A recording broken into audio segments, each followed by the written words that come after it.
우리는 일상을 살아가다 보면 지혜가 참 많이 필요할 때가 있습니다. 오늘 사도 바울이 한편으로는 좀 해명을 하기도 하고 또 한편으로는 부탁하는 이런 고린도교의 편지의 내용인데요. 우리가 일상 속에서 갖추어야 될 지혜가 어떤 게 있을까 이런 걸 좀 생각하면서 오늘 이 내용을 함께 묵상해 보면 좋을 것 같습니다. 오늘 본문은 기독교의 심오한 진리를 심오한 교리를 담고 있는 부분은 아닙니다. 이제 편지를 끝맺으면서 마지막 권면 속에 이제 포함되어 있는 부분으로 한편으로는 바울이 고린도 교회 성도들에게 해명하는 내용이 있습니다. 해명을 하는 내용, 오해를 풀기 위한 해명, 이제 이런 지혜를 발휘하고 있는데요. 먼저 이 내용을 먼저 보면은 바울은 고린도 교회 성도들에게 혹이라도 있을지 모르는 그 오해를 풀기 위해서 두 가지 사실을 밝혀두고 있습니다. 그 중에 첫 번째는 바울이 지금 당장 고린도로 가지 못하는 이유입니다. 이런 이유를 밝혀야 될 어떤 배경이 있었겠죠. 지금 당장 가지 못하는데 그것 때문에 오해하지 말기 바랍니다. 이런 어떤 해명에 대한 내용입니다. 5절과 6절을 보십시오. 내가 마게도냐를 지날 터이니 마게도냐를 지난 후에 너희에게 가서 혹 너희와 함께 머물며 겨울을 지낼 뜻도 하니 이는 너희가 나를 내가 갈 곳으로 보내어 주게 하려 함이라. 마게도냐를 지나서 너희가 있는 고린도로 갈 계획이 있다. 이걸 얘기하고 있는 겁니다. 지금은 어디에 있는가 하면 지금은 에베소에 있습니다. 이 내용이 이제 뒤에 나옵니다. 에베소에 머물고 있는데 이제 배를 타고 마게도냐 지역으로 가서 마게도냐에 있는 그 이제 성읍들을 주루 다니면서, 마게도냐라고 하는 건 우리로 치면 뭐 경상도 안에도 대구도 있고 부산도 있고 여러 이제 도시가 있는 것처럼 마게도냐는 그런 여러 성읍들을 포괄하는 좀 더 넓은 그런 지명이라고 이해하시면 됩니다. 그래서 마게도냐 지역으로 갔다가 그것을 통과해서 고린도가 있는 그 아가야 지역, 아가야라고 하는 것은 뭐 고린도, 아덴 이런 도시들이 있는 좀 더 큰 지명이라고 보시면 됩니다. 그곳으로 갈 계획을 가지고 있다 이렇게 밝히고 있어요. 지금 뭐 에베소 나오고 있고 마게도냐 나오고 있고 뭐 아가야 고린도 나오니까 이게 좀 머릿속에 잘 안 떠올려질 것 같은데 사진을 한번 보시면요. 지금 에베소 보이십니까? 거의 제일 중앙에 에베소가 있습니다. 그리고 저 위에 보면 네아폴리, 빌립보, 암비볼리, 데살로니가, 베레아 해서 그 밑에 빨간 글씨로 마게도냐 되어 있죠. 그죠? 드로아에서 배를 타고 가면 그 위에가 마게도냐 지역입니다. 그러니까 마게도냐 지역을 지나서 저 밑으로 가면 고린도가 있고 아덴이 있잖아요. 그죠? 이 고린도, 그러니까 에베소에서 저 마게도냐 지역으로 가서 쭉 내려오면 고린도가 있는 겁니다. 이렇게 올 계획을 가지고 있다고 지금 바울이 밝히고 있는 거예요. 지금은 당장 갈 수 없다고 또 밝히고 있습니다. 그 이유는 지금 복음의 문이 열려 있는 상황이라서 지금 여기서 복음을 전하고 이 사역을 더 감당하고 가려고 하는 그 뜻을 말하고 있는 거예요. 7절에서 9절을 보십시오. 이제는 지나는 길에 너희 보기를 원하지 아니하노니 이는 만일 주께서 허락하시면 얼마 동안 너희와 함께 머물기를 바람이라. 내가 오순절까지 에베소에 머물려 하면 에베소가 나오죠. 내게 광대하고 유효한 문이 열렸으나 대적하는 자가 많음이라. 지금 당장에는 에베소에 좀 더 머물려고 하는 상황이라는 것이죠. 광대하고 유효한 문이 열렸습니다. 복음의 문이 열렸다는 것이죠. 그러니까 얼마나 할 일이 많겠습니까? 복음을 전하고 가르치고 교회를 세우고 이런 광대한 문이 열렸다는 겁니다.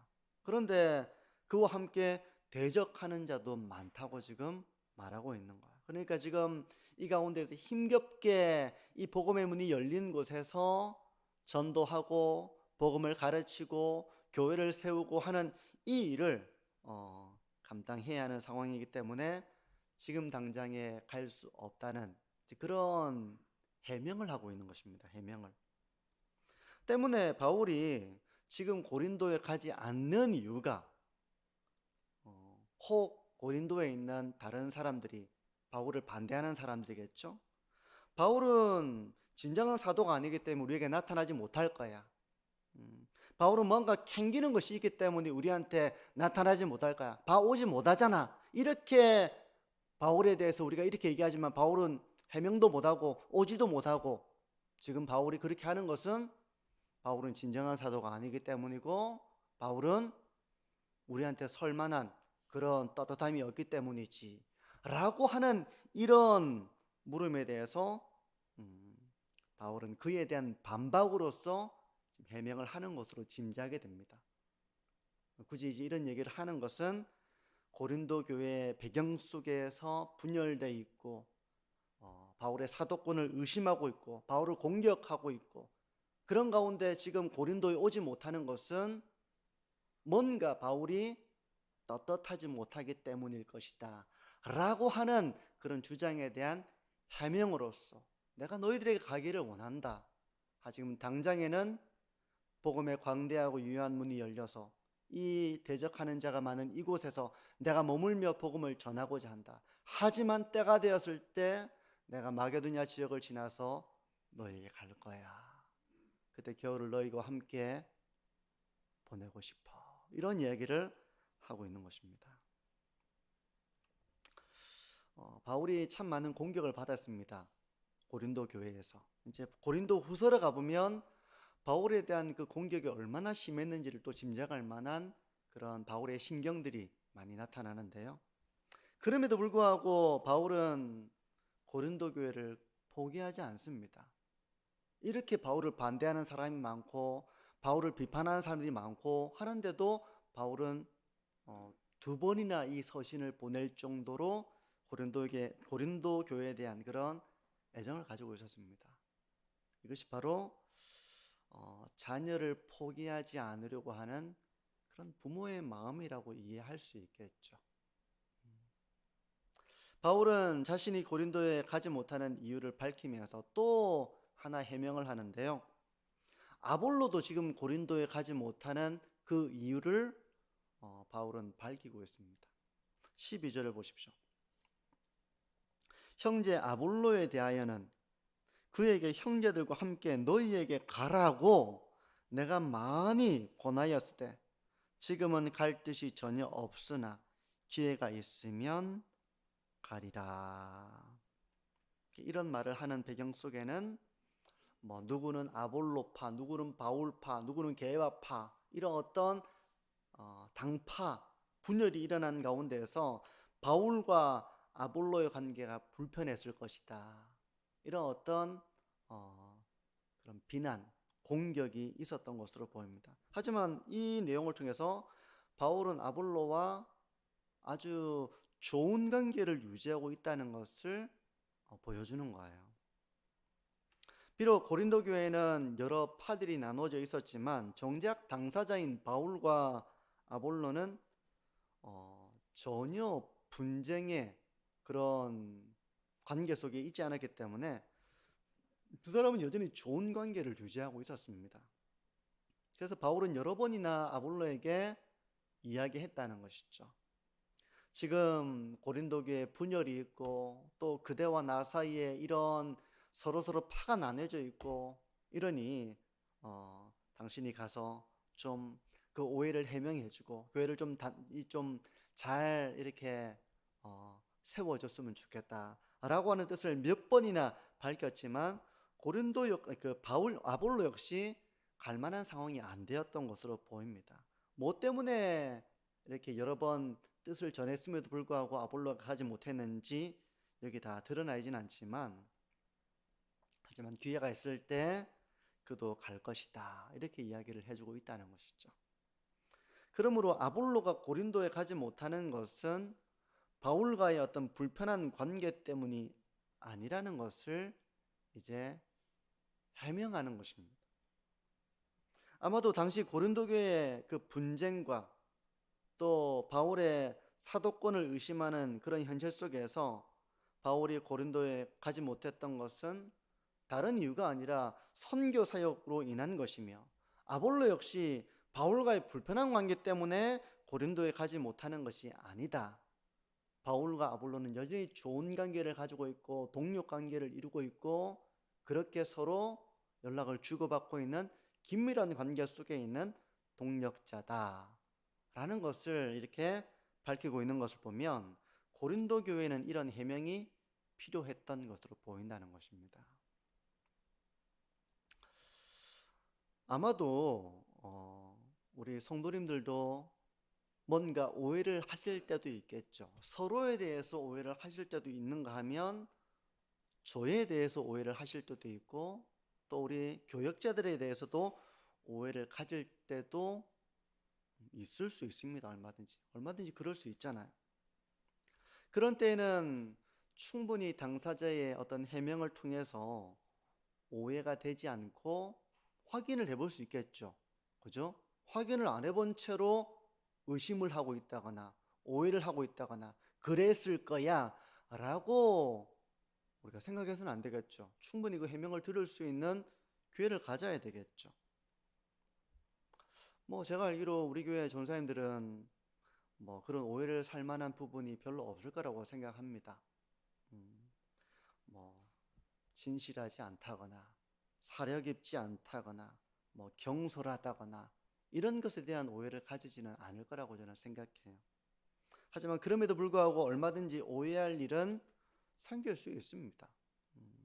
그럴 때에는 그럴 거야 라고 섣부르게 판단하기보다는 나의 확신이 맞을 거야 라고 이렇게 속단하기보다는 그 해명할 기회를 가지고 그 오해를 풀 수 있는 기회를 가질 수 있으시기를 바랍니다.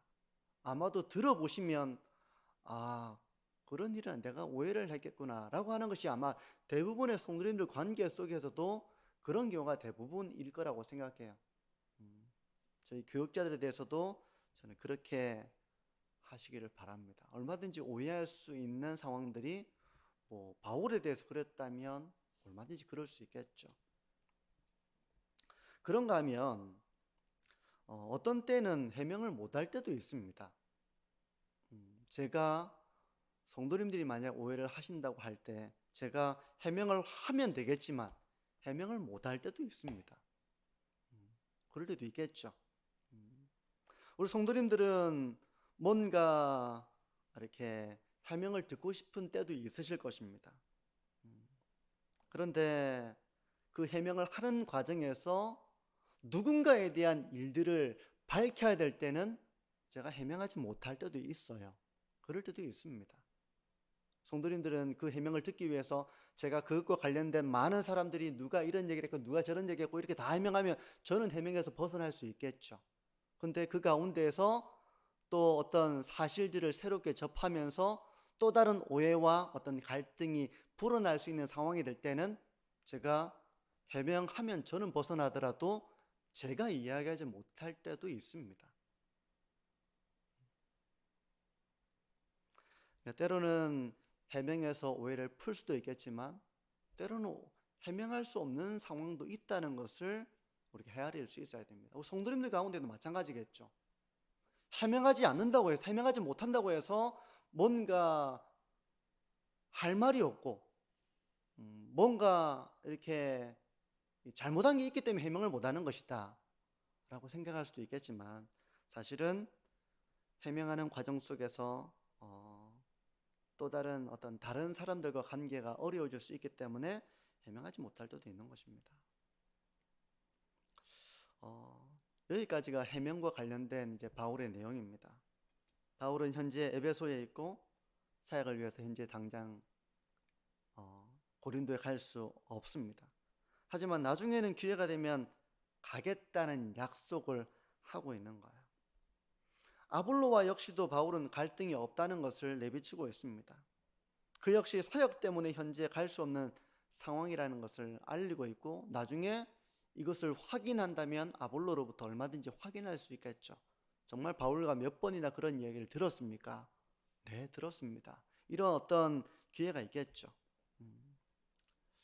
이렇게 우리가 좀 때로는 해명할 어떤 이런 지혜가 필요할 때도 있습니다. 해명을 해야 되는 순간도 있겠죠. 어떤 오해가 깊어지지 않도록.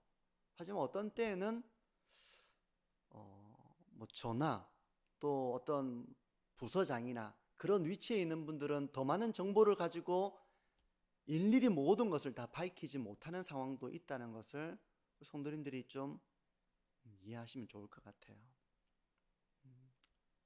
여기서 우리가 서로에 대한 어떤 신뢰가 필요하겠죠.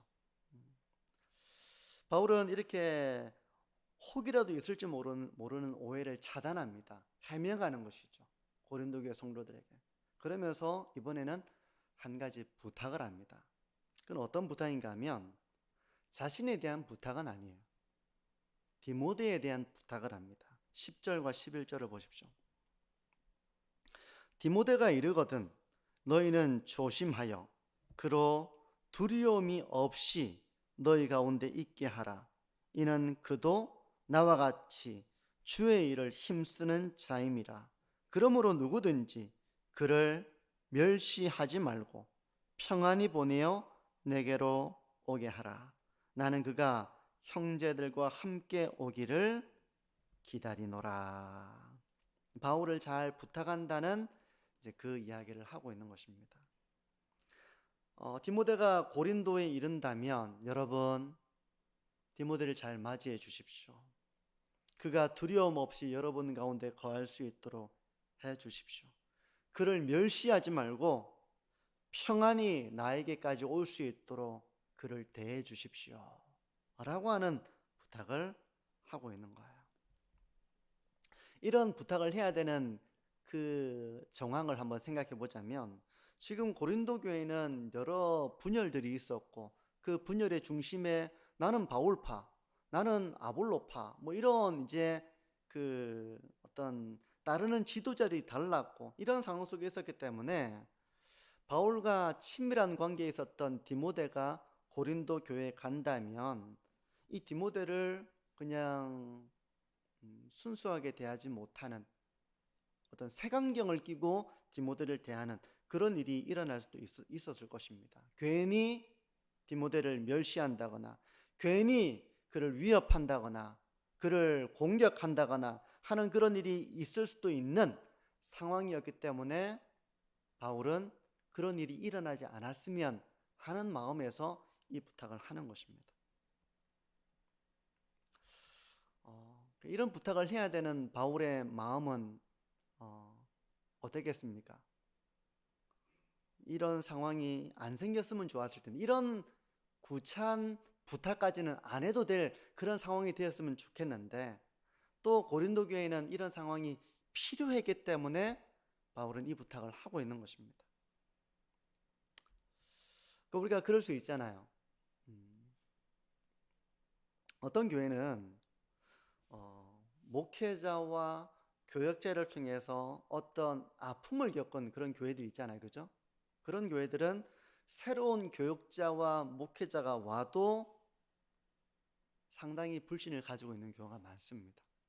이제 그 상처를 가지고 있기 때문에 그런 거예요. 그래서 뭐 이전에도 좋은 관계 속에서 이렇게 있었다면 새로운 사람이 와도 이제 그런 관계 속에서 맞이할 수 있지만 어떤 목회자와 지도자와 어떤 이런 갈등과 어려움이 생기면 또 다른 지도자에 대해서도 뭐 전혀 앞에 있는 사람과 전혀 관계가 없지만 그런 연장선에서 볼 수 있다는 것입니다. 고린도 교회에서는 스스로 내가 누구파다 이렇게 서로 나뉘어져서 자기 세력을 만드는 이런 일이 일어났었기 때문에 어찌 보면 성도들은 그런 갈등과 분열에 피해자라고 말할 수 있겠죠. 그런 아픔을 겪었기 때문에 어떤 면에서는 좋은 사람도 좋은 사람으로 보기가 어려울 수 있는 겁니다. 이제 트라우마와 같은 것이죠.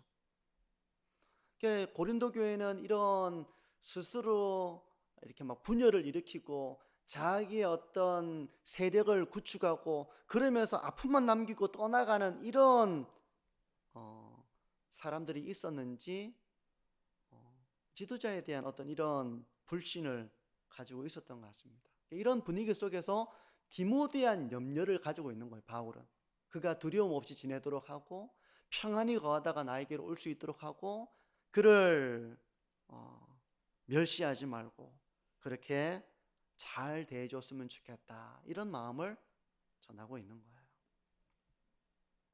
그러니까 그것은 바로 디모데가 바울과 어떤 가까운 사이였기 때문에 거기에서 오는 디모데가 겪을 어려움, 이런 것도 있고, 또 디모데는 바울에 비교하면 나이가 작은 연소한 자였습니다. 그래서 디모데전서 4장 12절에는 바울이 디모데에게 이런 권면을 합니다.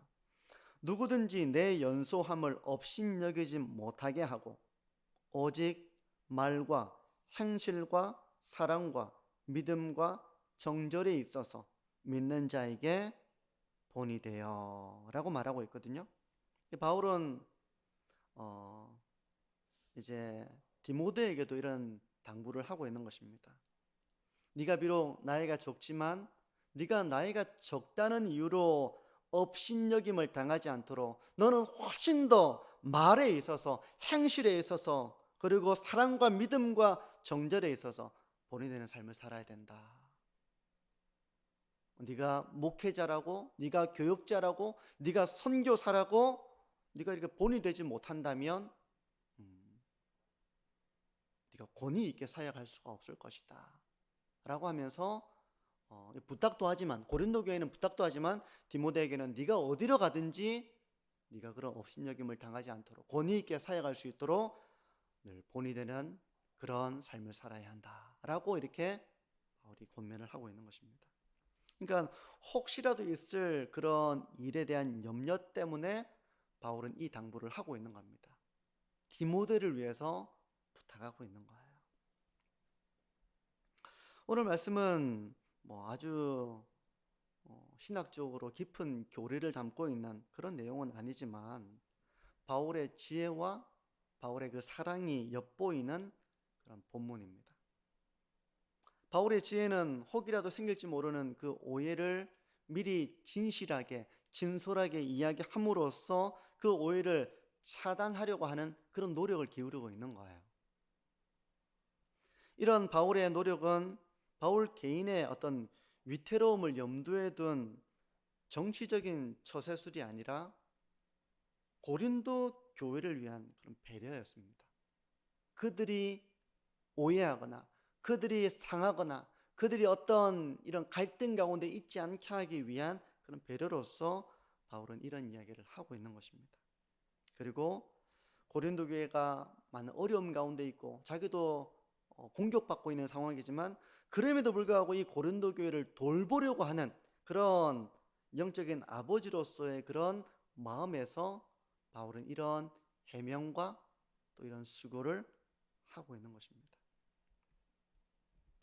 이런 지혜가 필요합니다. 우리가 섬기고 봉사하고 그러면 아무런 오해도 생기지 않고 아무런 어려움이 없을 것 같지만 사실은 우리가 봉사하고 사역하고 헌신하는 자리에 뛰어드는 순간 우리는 비난받을 수 있고 우리는 오해받을 수 있습니다.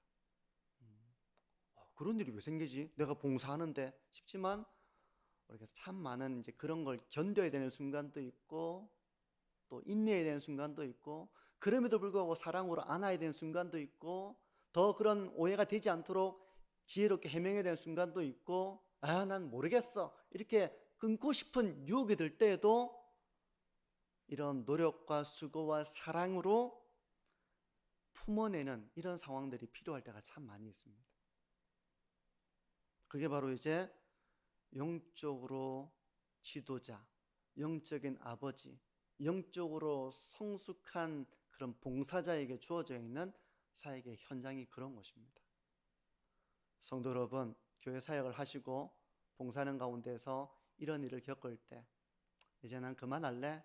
라고 하는 것보다는 뭐 오해하면 오해하라고 하지 뭐 하면서 그냥 오해를 풀지 않고 관계를 단절하기보다는 오해를 풀고 인내하고 사랑으로 품고 돌보고 품어내고, 이것이 바로 우리가 하나님의 사명을 감당하는 동안 늘 가져야 할 그런 이제 모습인 거거든요. 이런 지혜를 가지고 주님의 사명을 잘 감당해 나가시는 우리 교회가 되기를 바랍니다. 이게 첫 번째 이제 바울의 지혜에 대한 부분이고요. 그런가 하면 오늘 본문에서 또 생각할 수 있는 것은 사랑에 대한 부분을 우리가 또 생각해 볼 수 있어요. 바울은 디모데를 잘 대해달라고 이렇게 부탁을 합니다. 그건 나와 가까운 사람이니까 잘 대해줘 이런 게 아닙니다. 디모데를 잘 대해달라는 것은 그가 바로 주의 일을 위해 힘쓰는 자라는 이유 말고는 다른 게 한 개도 없어요. 우리는 흔히 나에게 잘해주는 사람에 대해서는 우호적이고 나에게 그렇지 않은 사람에 대해서는 그렇게 큰 관심을 가지지 않는 경우들이 있잖아요. 세상은 말할 것도 없고 교회도 이런 모습이 들어올 수 있습니다. 그 관계의 기준이 나에게 있어. 나에게 잘해주면 나도 잘해줘. 나에게 무관심하면 나도 무관심해. 이런 어떤 관계의 기준을 가질 때가 있습니다. 근데 우리는 하나님의 관점에서 서로를 바라보고 대해야 합니다. 특히 주의 일에 힘쓰는 자를 우리는 귀하게 여겨야 됩니다. 나에게 특별히 잘해주기 때문에 그런 건 아니에요. 주님의 일을 귀하게 감당하는 자를 우리가 귀하게 여겨야 한다는 겁니다. 나와 특별한 관계를 맺고 있다거나 뭐 나에게 선물을 준다거나 뭐 나에게 늘 뭐 위로 격려한다거나 그런 게 아니라 할지라도 주님을 위해서 하나님의 나라를 위해서 교회를 위해서 헌신하는 그 사람들을, 주를 위해 힘쓰는 자를 우리는 귀하게 여길 수 있어야 한다는 것입니다. 어떤 면에서 주를 위해 힘쓰는 그 사람이 때로는 나와 생각이 다를 때도 있겠죠. 그죠? 우리가 모든 순간 똑같은 생각을 가지고 있는 건 아닙니다. 하지만 나와 생각이 다를 수도 있고 나와 입장이 다를 수도 있지만 주의 힘쓴다는 그 사실 하나만으로 우리는 그 사람을 귀하게 여기고 그를 존중하고 그를 배려할 수 있어야 한다는 것입니다. 그러니까 그를 귀하게 대하는 그것이 나에게 잘해주기 때문이 아니라 하나님의 일에 힘쓴다는 그 이유에 있는 거예요. 오늘 본문을 통해서 우리가 이제 이런 바울의 지혜와 사랑에 대한 부분을 좀 엿보게 되는데요. 성도 여러분, 우리의 삶 가운데서도 때로는 오해를 푸는 지혜가 필요합니다. 오해가 생길만한 부분이 있으면 오해를 푸는 지혜가 필요할 때도 있고, 때로는 그 오해를 푸는 가운데서 어떤 이 몰랐던 사실들이 드러나가지고 또 그것이 또 다른 파장을 낳을 때는 또 우리가 감내해야 될 때도 있습니다. 비난을 받는 가운데서도 다 해명할 수 없는 그런 처지 가운데 우리가 있을 때도 있습니다. 그건 이제 공동체를 지켜내기 위한 그런 마음에서 우리가 그렇게 하는 것이죠. 그리고 다른 사람을 대하는 관점이 인간적인 기준이 아니라 하나님의 기준에서 주의 일에 힘쓰는 자들을 우리가 더욱더 귀하게 여기면서 그가 그 일을 감당하는 동안 낙심하지 않도록 실망하지 않도록 우리가 참 그렇게 잘 세워나가며 주님의 일을 협력하는 그런 삶을 살아야 하는 것이죠. 성도 여러분, 서로 곁에 있는 사람들을 좀 잘 지켜주시고 염려해 주시고 혹이라도 그가 어려움을 당할까 이런 마음으로 잘 부탁하는 이런 내가 중간에서의 그 역할들을 잘 해주시는 그런 사랑이 필요할 때 또 오해가 되지 않도록 지혜롭게 갈등들을 잘 바로잡아 나가면서 그렇게 관계를 세워나가고 교회를 세워나가시는 우리 존경하는 모든 성도님들